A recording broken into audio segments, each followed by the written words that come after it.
Assalamualaikum warahmatullahi wabarakatuh. Perkenalkan, nama saya Nadia Syafira Kartika dari kelas 10-7 ingin menyampaikan beberapa materi tentang interaksi sosial. Nah, apa sih yang dimaksud dari interaksi sosial? Interaksi sosial adalah beragam hubungan sosial yang kaitannya dengan hubungan antara individu atau antara individu dengan kelompok dan juga antara kelompok dengan kelompok. Selanjutnya, ada syarat-syarat interaksi sosial. Yang pertama, kontak sosial. Apa sih yang dimaksud kontak sosial? Kontak sosial di sini merupakan aksi individu atau kelompok dalam bentuk isyarat yang memiliki makna bagi si pelaku dan juga si penerima. Yang kedua, adanya komunikasi sosial. Yang dimaksud komunikasi sosial di sini adalah tindakan seseorang untuk menyampaikan pesan dari satu pihak ke pihak yang lain. Selanjutnya, ada ciri-ciri terjadinya interaksi sosial. Yang pertama, pelaku dengan jumlah lebih dari satu orang. Yang kedua, adanya komunikasi antar pelaku.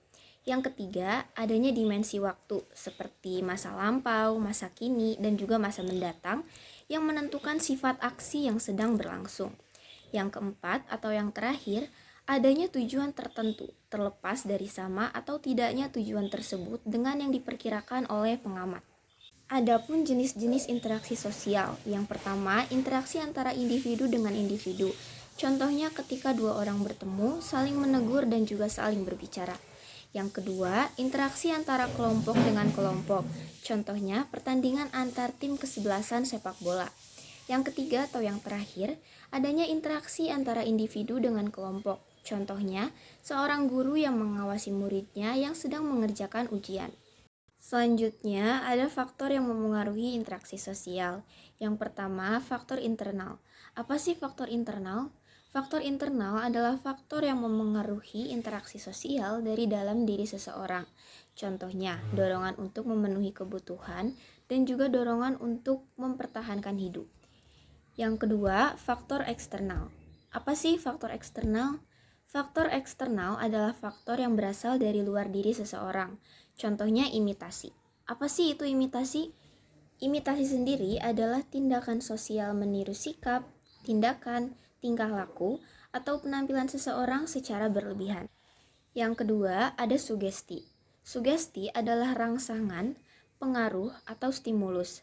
Sugesti juga dapat terjadi ketika seseorang memberikan pandangan yang berasal dari dirinya yang kemudian diterima oleh pihak lain.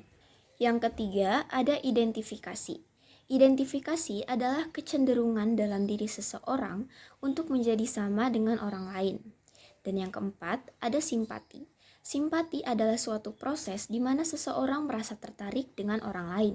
Yang kelima, ada motivasi.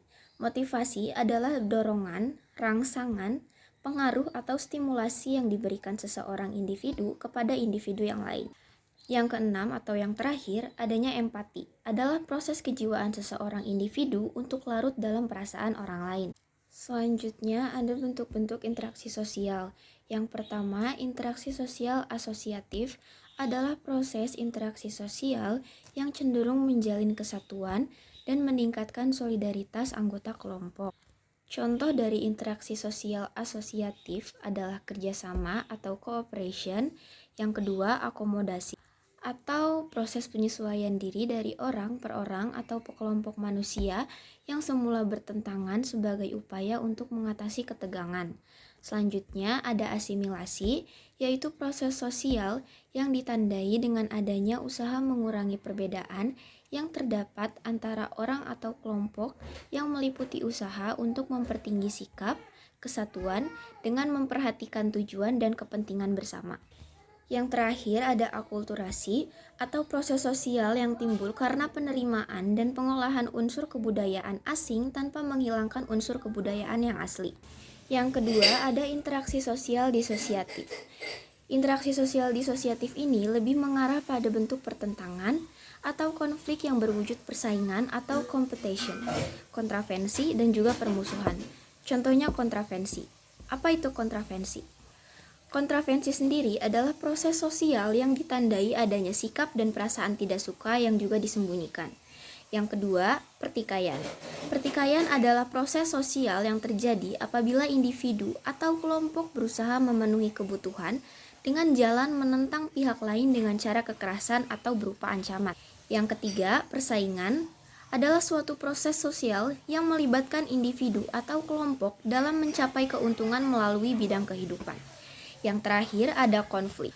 Konflik adalah suatu proses sosial di mana dua orang atau kelompok berusaha menyingkirkan pihak lain dengan menghancurkan dan membuatnya tidak berdaya.